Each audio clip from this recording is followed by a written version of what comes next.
Assalamualaikum warahmatullahi wabarakatuh. Kembali lagi dalam channel YouTube di Timur Ada Fisika. Dan pada kesempatan kali ini saya akan menjelaskan pembuktian persamaan dari persamaan Einstein, yaitu persamaan kesetaraan massa dan energi, yakni E sama dengan mc kuadrat. Maka untuk memperoleh persamaan itu saya mulai dari sini. Misalnya ada sebuah partikel yang bergerak dengan bergerak sejauh dx ya. Jadi ada partikel yang bergerak sejauh dx. Nah, maka di sini saya bisa tuliskan persamaan umum energinya, yaitu dE sama dengan F dx ya. Nah, kemudian saya lanjutkan dE sama dengan, nah, gaya itu adalah persamaannya perubahan momentum tiap satuan waktu kan, dB per dt kali dx. Nah, maka ini menjadi saya bisa tuliskan dx per dt kali dp kan. Nah, itu seperti itu. Kemudian ini menjadi dx per dt itu adalah v, kecepatan kan, dp. Nah, kemudian saya bisa jabarkan menjadi dE sama dengan v d momentum itu, persamaan momentum itu p sama dengan m kali v kan. Maka saya ganti seperti ini. Nah, kemudian saya lanjutkan di sini kawan-kawan sekalian. Saya lanjutkan di sini.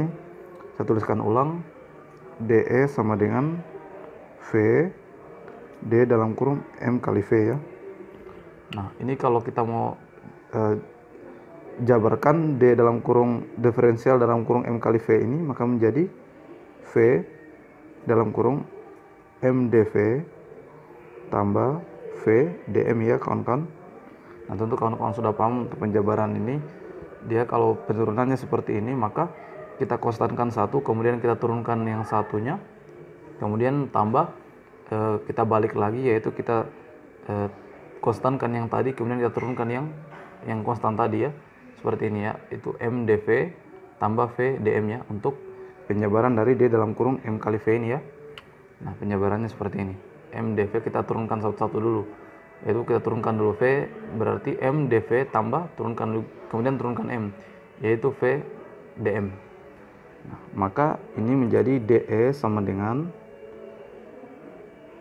mvdv, kalau kita kali masuk kan, yang suku V ini kita kali masuk menjadi tambah V kuadrat dm ya, begitu ya kawan-kawan. Nah, ini kita perlu ingat persamaan ini. Nah, ini kita sudah dapatkan sebuah persamaan, yaitu dE sama dengan mvdv tambah V kuadrat dm. Nah, kemudian kita tahu bahwa partikel-partikel, ketika kita meninjau partikel yang tentu saja itu bergerak mendekati kecepatan cahaya. Nah, jadi partikel yang kita tinjau tadi itu bergerak kecepatannya itu mendekati kecepatan cahaya ya, mendekati kecepatan cahaya. Nah, kalau dia mendekati kecepatan cahaya, maka massa diam atau massa bergeraknya itu tidak sama dengan massa diamnya. Nah, jadi ketika kita meninjau partikel yang bergerak itu mendekati kecepatan cahaya, V-nya mendekati kecepatan cahaya, maka massa bergerak itu berbeda dengan massa diam. Apa yang dimaksud dengan massa di sini M0? Saya misalkan ya M0 massa diam. Nah, massa diam adalah massa ketika partikel tersebut diam, atau massa yang diukur oleh pengamat yang diam ya, kalau M0 ini. Nah, sedangkan M adalah massa ketika partikel bergerak dengan kecepatan mendekati kecepatan cahaya, atau M ini adalah massa yang diukur oleh pengamat yang bergerak mendekati kecepatan cahaya.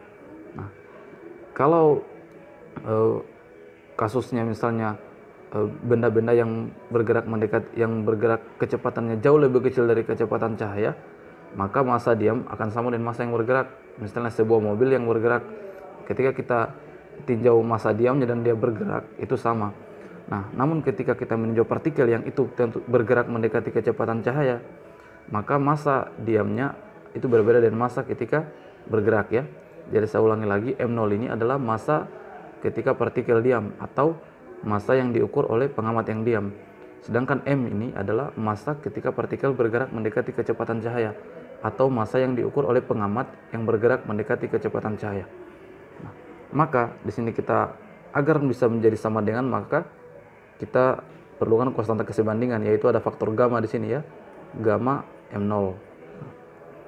Gamma M0 ya kawan-kawan, ini mungkin kalau sudah pahami, ini masuk dalam teori relativitas khusus Einstein ya.